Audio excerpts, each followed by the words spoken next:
कैलाश पर्वत की बर्फीली चोटी के एक पवित्र शिखर पर महादेव ध्यानस्थ थे। धीरे धीरे यह ध्यान गहरी समाधि में विलीन हो गया। इतने में मलंगी में झूमता हुआ शिव जी का परम गण नंदी आया। नंदी के मन में विचार उठा, किसी महान लक्ष्य को साधने हेतु मेरे प्रभु आशुतोष समाधि में स्थित हैं। मुझे भी सहयोग देना चाहिए, दिव्य तरंगों को सघन करना चाहिए। यही विचार कर नंदी ने भगवान शिव के समक्ष धरा पर एक आसन बिछाया। फिर पद्मासन में तन को तानकर साधना में बैठ गया। साधना के प्रताप से उसके मन का सूक्ष्म तार भगवान शिव की ब्रह्मचेतना से जुड़ गया। कुछ समय बाद एक अप्रिय घटना घटी। दुष्ट जलंधर, जो भगवान शिव से शत्रुता रखता था, वह कैलाश में घुसपैठ कर गया। छल बल से शिव की अर्धांगिनी देवी पार्वती का अपहरण करके ले गया। शिवलोक में हाहाकार मच गया। देवगण और शिवगण चिंता से व्याकुल हो उठे। उन्होंने सामूहिक निर्णय लिया कि इस दुर्घटना की सूचना महादेव को दी जाए। परंतु कैसे? महादेव तो गहन समाधि में लीन थे। गणपति ने उन्हें उठाने के भरसक प्रयत्न किए, पर विफल रहे।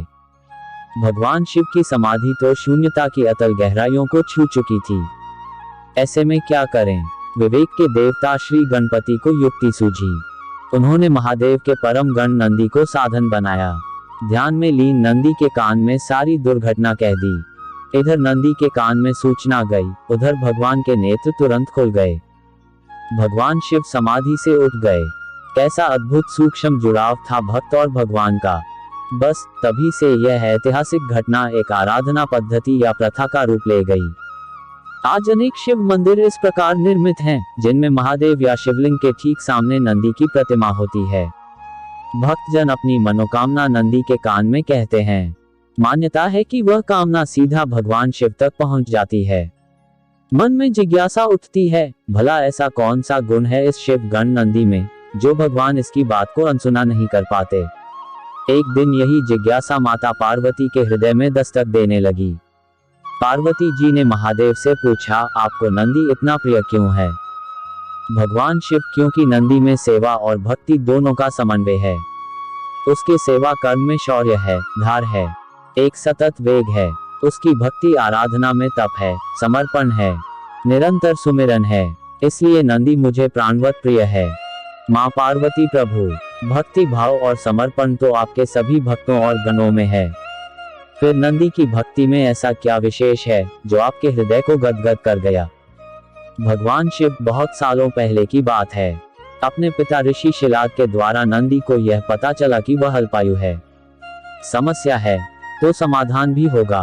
यही विचार कर नंदी भुवन नदी के किनारे साधना करने लगा। अटूट लगन और एक चित्ता थी उसके सुमिरन में।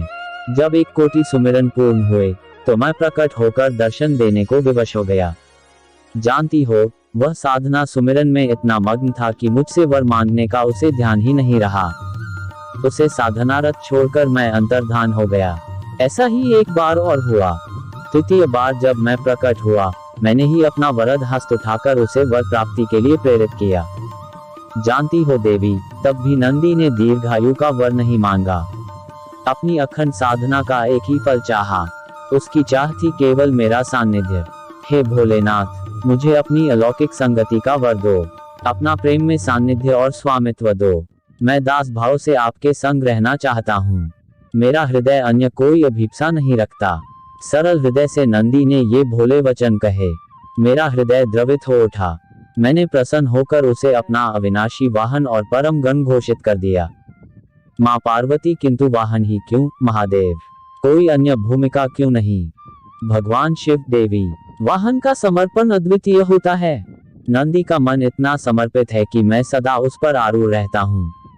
उसकी अपनी कोई इच्छा, कोई मति, कोई आकांक्षा नहीं। नंदी मेरी इच्छा, मेरी आज्ञा, मेरे आदर्शों का वाहक बन गया है।